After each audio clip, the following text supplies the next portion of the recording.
Visakhapatnam zoo park లో 2 జిరాఫీలను దత్తత తీసుకున్నారు డిప్యూటీ సీఎం పవన్ కళ్యాణ్. తల్లి అంజనాదేవి పుట్టినరోజు సందర్భంగా ఈ నిర్ణయం తీసుకున్నాడు. ఏడాది పాటు 2 జిరాఫీలకు అయ్యే మొత్తం ఖర్చును భరించనున్నారు పవన్ కళ్యాణ్.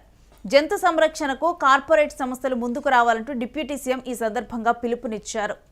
మా అమ్మగారి పుట్టినరోజు అవ్వటం వల్ల నాకేమనిపించిందంటే చెప్పడమే కాదు, ఎదుటి వాళ్ళకి నేను కూడా చేయాలని నిర్ణయించుకున్నాను. అందుకని మా అమ్మగారి పుట్టినరోజు సందర్భంగా ఈ 2 కనిపిస్తున్న జిరాఫీని దాకా తిండి పెట్టిన జిరాఫీని వీటిని మా అమ్మగారి పేరు మీద వీటిని అడాప్ట్ చేసుకుని సంవత్సరానికి 2 జిరాఫీని అడాప్ట్ చేసుకొని వాటికి ఎంత అయితే మనీ కావాలో వాటిని వెంటనే క్లియర్ చేస్తాను తెలియజేసుకుంటూ, ఇది ప్రతి ఒక్కరూ కూడా అది జంతు సంరక్షణలో ప్రత్యేకించి జూస్లో కానీ ఇంకా జూ బయట కానీ జంతు సంరక్షణకి అందరం మన వంతు కృషి చేద్దామని తెలియజేసుకున్నాం. Thank you.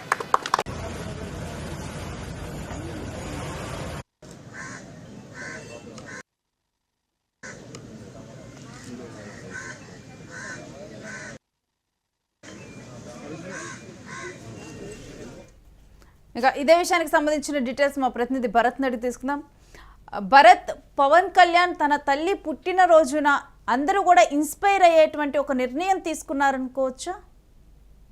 ఏదైతే పవన్ కళ్యాణ్ విశాఖ పర్యటన నేపథ్యంలో ఈరోజు విశాఖలో ఉన్నటువంటి జూ పార్క్ ను సందర్శించడం జరిగింది. జూ పార్క్ తో పాటుగా కంబాలకొండ, దాంతో పాటుగా అక్కడే ఉండేటటువంటి రెడ్ శాండ్ సంబంధించినంత వరకు సందర్శిస్తారంటూ కూడా చెప్తా ఉన్నారు. అయితే మరీ ముఖ్యంగా జూ పార్క్ సందర్శన నేపథ్యంలో జూలో ఉన్నటువంటి 2 జిరాఫీల్ని తల్లి అంజనాదేవి జన్మదిన సందర్భంగా కూడా అడాప్ట్ చేసుకున్నటువంటి పరిస్థితి కనిపిస్తా ఉందని చెప్పొచ్చు. మరీ ముఖ్యంగా సంవత్సరానికి సరిపడినటువంటి వాటికి కావాల్సినటువంటి ఆహార ధాన్యాలకు సంబంధించినంత వరకు కూడా పూర్తిగా కూడా తానే చూసుకుంటానని చెప్పడంతో ఒకంత హర్షం వ్యక్తమైనటువంటి పరిస్థితి. మరి ముఖ్యంగా జూ పార్క్ లో ఉన్నటువంటి మిగిలిన జంతువులకు సంబంధించినంత వరకు కూడాను పూర్తిగా కూడా ఎవరైనా ముందుకు వచ్చి అడాప్ట్ చేసుకుంటే వాటికి కావాల్సినటువంటి సంరక్షణ కార్యక్రమాలు జరుగుతాయి.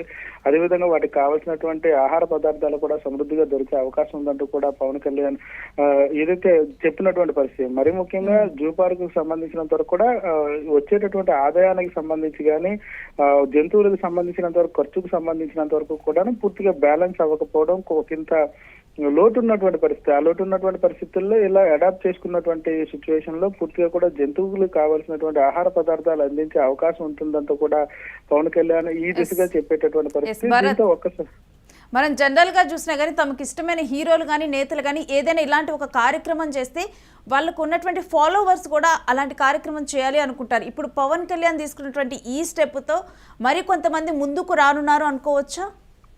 100% వచ్చే అవకాశాలు అధికంగా కనిపిస్తున్నాయి. పవన్ కళ్యాణ్ రాజకీయాల్లోనే కాకుండా సినిమాకు పరంగా కూడా ఒక స్టార్ గా ఉండేటటువంటి పరిస్థితి. 2 తెలుగు రాష్ట్రాల్లో కూడా తనకు ఉన్నటువంటి ఫ్యాన్ ఫాలోయింగ్ చాలా హెవీగా ఉండేటటువంటి సిచ్యువేషన్.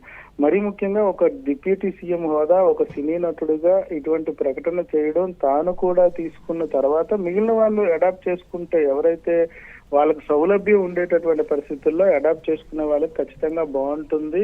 అదేవిధంగా జంతువుల సంరక్షణ కూడా పెరుగుతుంది. జంతువులకు సంబంధించినంత వరకు కూడా గత కొంతకాలం నుంచి అడవులు నశించిపోతున్నటువంటి నేపథ్యం, జంతువులన్నీ కూడా జనసంచారంలోకి వచ్చేసేటువంటి పరిస్థితి. వాటికి మరీ ముఖ్యంగా అడవులు నశించడంతో ఒక్కసారిగా జంతువులన్నిటికీ కూడా ఆహార పదార్థాలు సమృద్ధిగా దొరకకపోవడంతో జనావాసాల మధ్యకు వస్తున్నటువంటి పరిస్థితి నేపథ్యం. ఈ నేపథ్యంలోనే జంతు ప్రదర్శనశాలతో పాటుగా బయట ఉన్నటువంటి జంతువులను కూడా అడాప్ట్ చేసుకుంటే ఖచ్చితంగా వాటికి సంరక్షణతో పాటుగా జీవ వైవిధ్య విధానంలో కూడా కొంత మార్పు వచ్చే అవకాశం ఉండబోతా ఉందంటూ కూడా పవన్ కళ్యాణ్ హితవుతో మరింత మంది ముందుకు వచ్చే అవకాశం ఉండబోతా ఉందని చెప్పొచ్చు రేణుశ్రీ. అంటే ముఖ్యంగా కూడా దీని వెనుక పవన్ కళ్యాణ్ ఉద్దేశం కూడా అదే అని అనుకోవాలా? ఎందుకంటే మనం జనరల్గా కూడా జూస్కి వెళ్ళినప్పుడు చూస్తే పులులు, సింహాలని వీటికి పేర్లు పెట్టి అంటే వాళ్ళు దత్తత తీసుకొని వాళ్ళకి ఇష్టమైన పేరు పెట్టినవి ఇవి కూడా కొన్ని చూస్తూ ఉంటాము. కాబట్టి ఇది అందరికీ కూడా పెద్ద ఐడియా ఉండదు. సో ఈ విధంగా కూడా ప్రతి ఒక్కళ్ళు ముందుకు రావాలనే ఉద్దేశంతోనే ఈ నిర్ణయం తీసుకున్నారనుకోవాలా?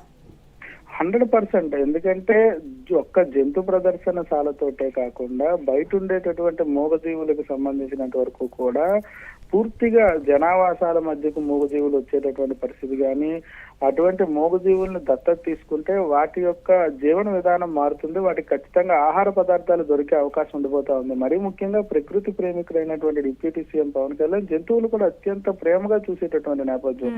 ఈ నేపథ్యంలోనే ఇటువంటి ఏదైతే జిరాఫీలను అడాప్ట్ చేసుకుని మిగిలిన వాళ్ళకి అడాప్ట్ చేసుకునే అవకాశం ఉండే వాళ్ళు ఖచ్చితంగా అడాప్ట్ చేసుకుంటే వాటికి కావాల్సినటువంటి ఆహార పదార్థాలు సమృద్ధిగా దొరుకుతాయి, అవి జీవన విధానం కూడా బాగుంటుందంటూ కూడా ఒక హితవు చెప్పేటటువంటి పరిస్థితిగానే చూడాల్సిన సిచ్యువేషన్ చూడొచ్చు. Right, stay with us Bharat. మీ దగ్గర నుంచి ఎప్పటికప్పుడు అప్డేట్స్ తీసుకుంటూ ఉంటాం. ఇక విశాఖపట్నం జూ పార్క్ లో 2 జిరాఫీలను ఏపీ డిప్యూటీ సీఎం పవన్ కళ్యాణ్ దత్తత తీసుకోవడం జరిగింది. అయితే జనరల్గా కూడా బర్త్డేలు అంటే కనుక మనం చూస్తూ ఉంటాం, వాళ్ళకి ఇష్టమైన వాళ్ళ బర్త్డేలైనా లేకపోతే వాళ్ళ పుట్టినరోజైనా కానీ కొంతమంది ఏదైనా సేవా కార్యక్రమాలు చేస్తూ ఉంటారు, మరి కొంతమంది చుట్టూ ఉన్న వాళ్ళకి ట్రీట్స్ ఇస్తూ ఉంటారు. ఇలా ఏదో ఒకటి కొంతమంది మాత్రం చాలా చక్కగా ఆలోచిస్తూ ఉంటారు. మనం ఈరోజు చేసే పని జీవితాంతం కూడా ఎవరికొకట హెల్ప్ఫుల్ అవ్వాలని ఈ మధ్య కాలంలో చూస్తే కనుక చెట్లను నాటడం, లేకపోతే ఏదైనా అనాథాశ్రమాలకు కానీ అలా వెళ్ళి అక్కడ ఉన్నటువంటి పిల్లలతో కలిసి ఉండి వాళ్ళకి కావాల్సిన గిఫ్ట్స్ ఇవ్వటము, ఇలాంటివి చూస్తూ ఉన్నాం. లేకపోతే మరి కొంతమందిని